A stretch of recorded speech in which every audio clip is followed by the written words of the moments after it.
This week on The Hustle, college basketball doesn't end at March Madness. We take a look at hockey before the playoffs start.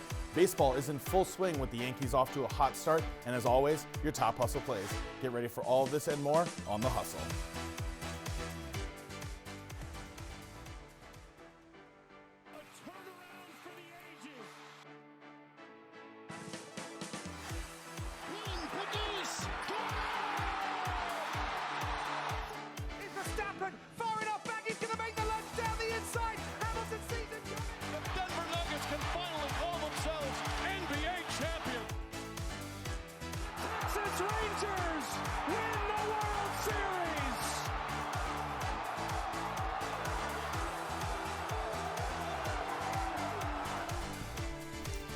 What's up, brother? Welcome back to another episode of The Hustle, your home for sports on the go. I'm your host, Sean Gannon. Alongside with me are two fantastic anchors. I got Brandon Capozzi and Ryan DeFranzo. How you guys doing today?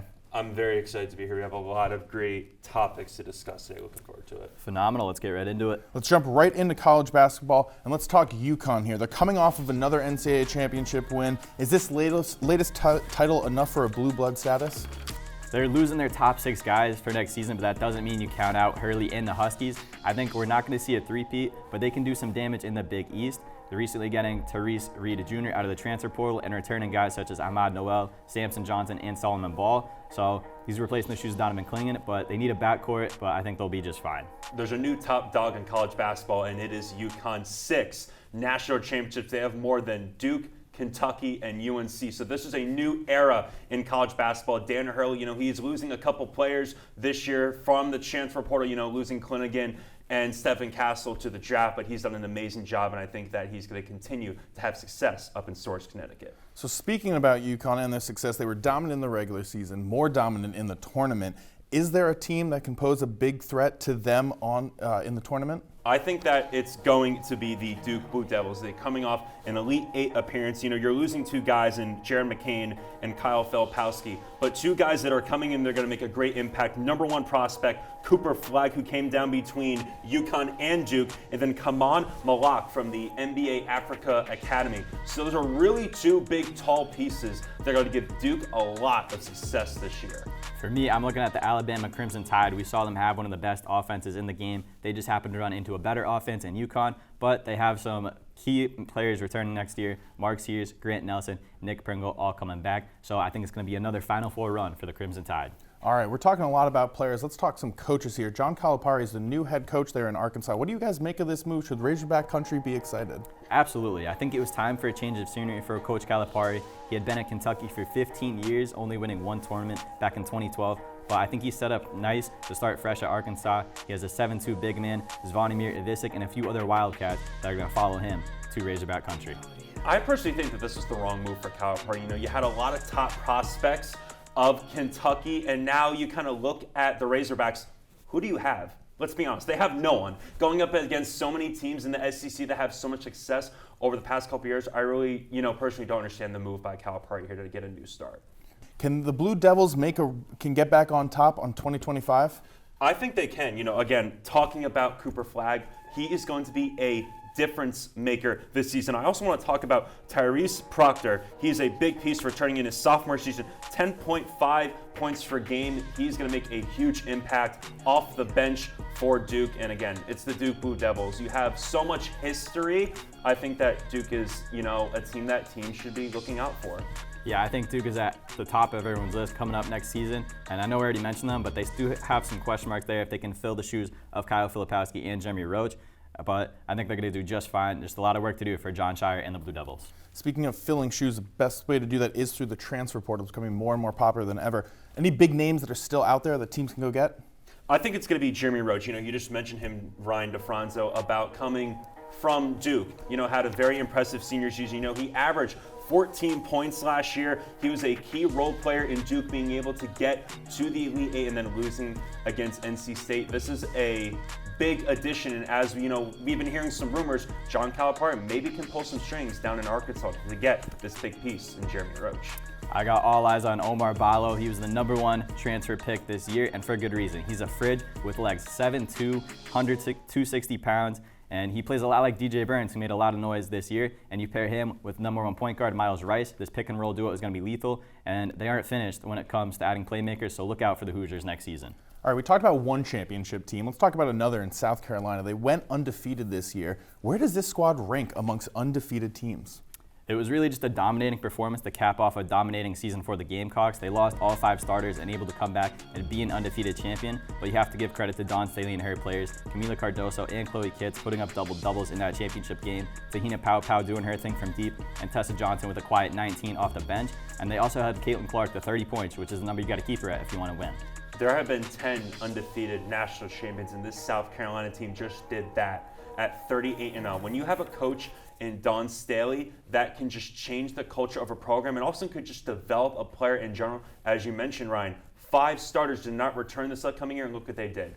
38-0 in a national championship. I think South Carolina is just going to be fine. You guys took the words right out of my mouth. They had 5 starters that left. They're able to win it in 2024. Can they win a 3rd straight championship? I mean, we got to talk about these teams here. They got special teams, special plays, and special players. It very well could be a three-peat. And all they're losing this time around is Cardoso. Kitts is returning along with Raven Johnson and Tessa Johnson, and Pau and Phil Wiley are back, and they're adding #2 recruit in the nation, Joyce Edwards. So I know I'll be rooting for the Gamecocks come next season. You want to know why they're going to do well again? Because Angel Reese of LSU is gone, and Caitlin Clark is gone. When you lose 2 players like that in NCAA women's basketball, this opens the door. And if you're Dawn Staley and you did so impressive on destroying those teams when the top 2 players are off to the WNBA, the sky's the limit for when Caitlin Clark and Angel Reese are no longer there. You know, you mentioned 2 of the best players that just got drafted this year. Paige Beckers, though, still there in UConn. They just lost in the Final Four. Can the Huskies team compete in 2025? I think they can. You know, Paige Beckers, coming off that ACL injury, she's just been so dominant for UConn. You know, everyone was kind of surprised when she said that she would come back. We all expected her to be a top pick in the WNBA draft this year. But I love that she has so much unfinished business at UConn. Her presence there is going to be big for recruiting. And, UConn, the storied program that they have, they're going to be someone to watch out for next season. Yeah, we saw them field 6 injuries to starters last year, but that's not the case this year as they have Beckers and a lot of people coming back. They only lose Nika Mule and Aaliyah Edwards to the draft, who will be missed, but they have Beckers, Fudd, Ducharme, and Griffin all returning. So as long as they can stay healthy, they'll be making another title run. And let's not look past 2 of the top 5 recruits, being Sarah Strong coming to UConn as well. You guys just talked about her a little bit ago. Caitlin Clark just got drafted #1 overall. What are the expectations for her heading into the WNBA? She is going to be a megastar. She's going to be bigger than some of the NBA talent that we have today. She's just such a storied icon. The WNBA is expanding capacity in arenas because of how dominant she is. The Aces are going to T-Mobile Arena, over 20,000 people just to see Caitlin Clark. The Mystics in Washington, D.C. are going to Capital One Arena, home of the Wizards. She is just making headlines every single day. She's going to go down as the greatest WNBA player of all time. You're going to hear that right now. Just come back in 20 years when she retires. You'll watch this episode. Open shot, fade of the universe. Martians have the death ray pointed at us. Open shot, you got to hit it. I want Caitlin Clark taking that shot. She's not going too far for home, only going to Indiana. That's where she wanted to go, so she chose to go to the draft instead of make a 3rd run at a title. And all she wants to do, end the playoff drought. It's been 7 years since they've been in the playoff, and that's what they're going to do. Brendan, Ryan, that's all the time that we have. Thank you guys so much. Coming up, don't go anywhere. We move to the ice, the diamond, and then your top hustle plays. All this and more on The Hustle.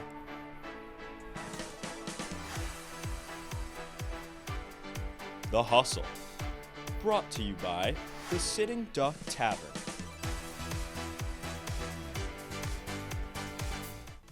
Welcome back to The Hustle, your home for sports on the go. Joining me on set is Evan Cormier and Ryan DeFranzo. How are you guys doing today? Can't complain. What's better than the Stanley Cup playoffs? It's playoff time, baby. Let's talk hockey. We love it. Let's go right into the New York Rangers. Had a great season. They're doing well. Dropped a few games here late in the season. Can they break the President's Trophy curse? Yeah, the curse is no secret to the NHL world and puts a huge target on your back in round 1. We saw the Bruins lose it to the Panthers last year and the Lightning in 2019 to the Blue Jackets. But if there's ever a team to break the curse, who else but the 2024 Rangers? And we haven't seen it since Chicago in 2013.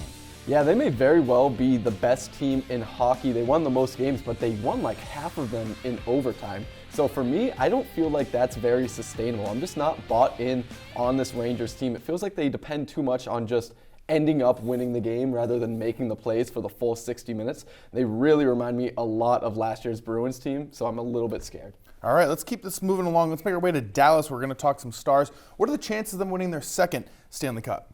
Well, I think the Stars are going to shock a lot of people come playoff times. They have the Tendy in Ottinger. They have young stars and experienced veterans. The only thing they lack is that winning culture. I think that if this exact roster was in a Vegas or a Boston jersey, they would be the Stanley Cup favorites. But as it stands, they're just the Dallas Stars. Yeah, this is the team to go through in the West. They're sitting at the top, and they have stars like Wyatt Johnson and Jason Robertson leading the offense, and they play just as good on the road as they do at home. So as long as their defense can keep up the play, they're going to be hard to beat in the West. All right, I love that. Let's make our way far up north, talk some Canada. Which Canadian team has the best chance to win it all? I mean, we have to roll with Winnipeg and Vancouver. Both these teams sit next to each other right in the standings, only 1 point separating them. And they have been more of the fun teams to watch this season. The Canucks with their young core and JT Miller leading the way. And the Jets riding a 7-game win streak going into the playoffs, beating teams like Nashville, Dallas, Minnesota, Calgary, and Seattle. And they go into the playoffs right now, so don't be surprised if we see them make some noise. Yeah, I couldn't agree more. The Jets actually take on the Canucks tonight. And for me, the Canucks are a scary team come playoff time. They're taking on the Predators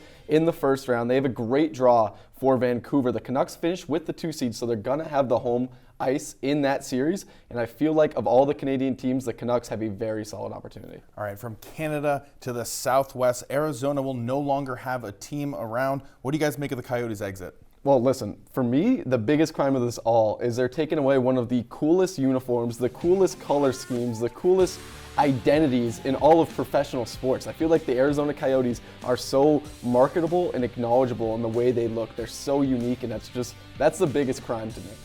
Yeah, you can't be a professional team in a university stadium, so this move is long overdue, and it's good for the city of Salt Lake, as I think they're going to thrive there. And the plan is they're hopefully going to get a new team in Arizona. This is what it's going to look like as an expansion team, and it's just a hockey lifestyle that you want to grow up in and start playing hockey like. Love those jerseys. Sad they're not going to be there anymore. Let's take a look at the playoff picture.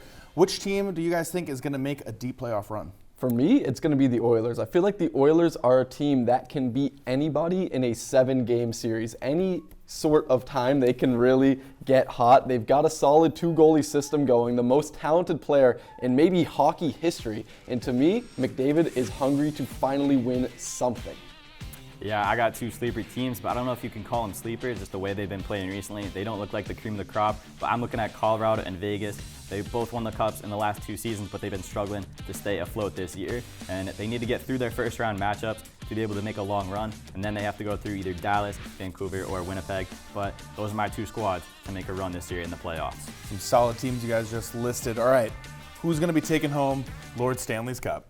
I hate to pick them, but I have to say the Florida Panthers. Their underdog run last year, falling short to Vegas, but they're back with vengeance, and they look like the favorites going in to start the playoffs. They have the biggest point differential in the league, and are only 3 games off that President's Trophy Cup themselves.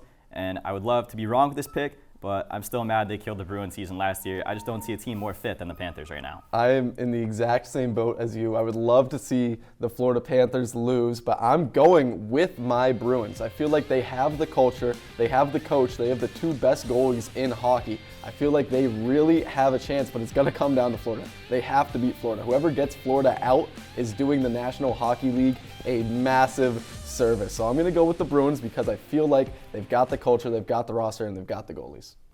You know, guys, I'm a little sad you didn't pick the Rangers. It's my team, but it's fine. I'll let it pass for now. I don't trust them. You know what? They don't trust you, Evan. That's all the time that we have to talk about hockey today. Ryan, Evan, thank you both for joining me today. Hope you guys enjoyed it. Still to come, we have some baseball and some top hustle plays right after the break.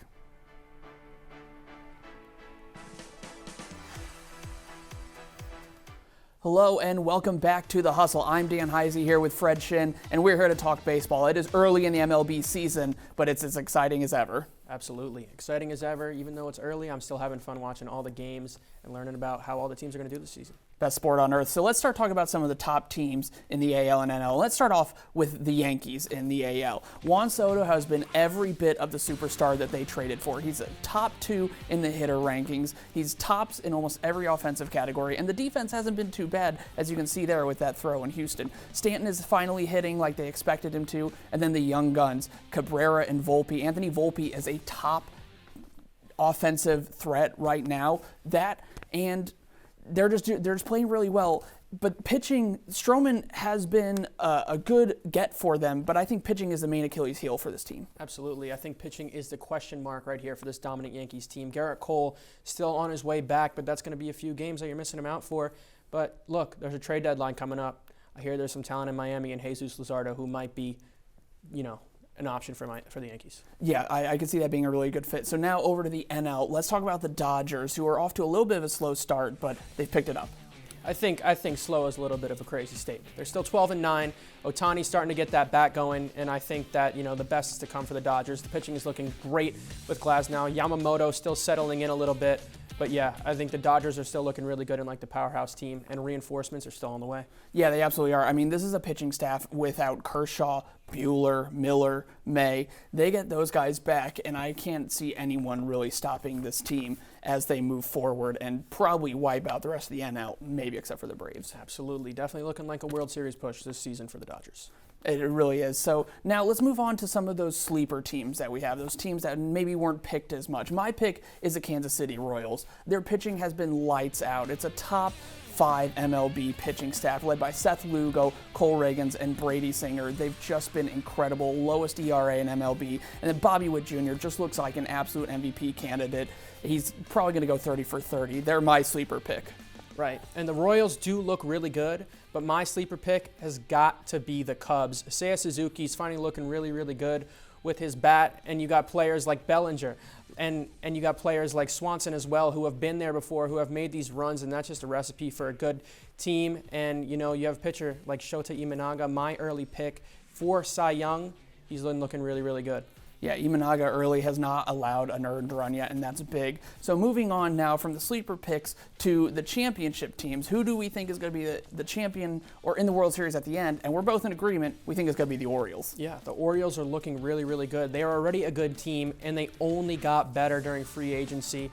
You have so much young talent, and when you add a guy like Corbin Burns, former Cy Young winner, to this team, to this bullpen, it's just a really, really good team, and, definitely one that's going to make the World Series. Yeah, and on the offensive side, you've got your usual suspects in Gunnar Henderson and Adley Rutschman, but Jordan Westburg has been hitting the absolute cover off the ball. I mean, everyone was clamoring for Jackson Holliday. Who needs him when you've got Jordan Westburg hitting the way he is?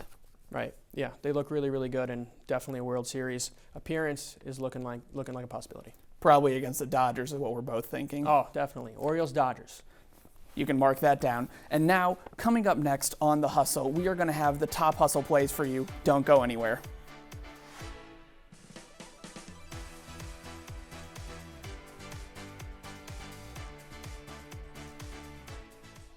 The Hustle. Established in 1999.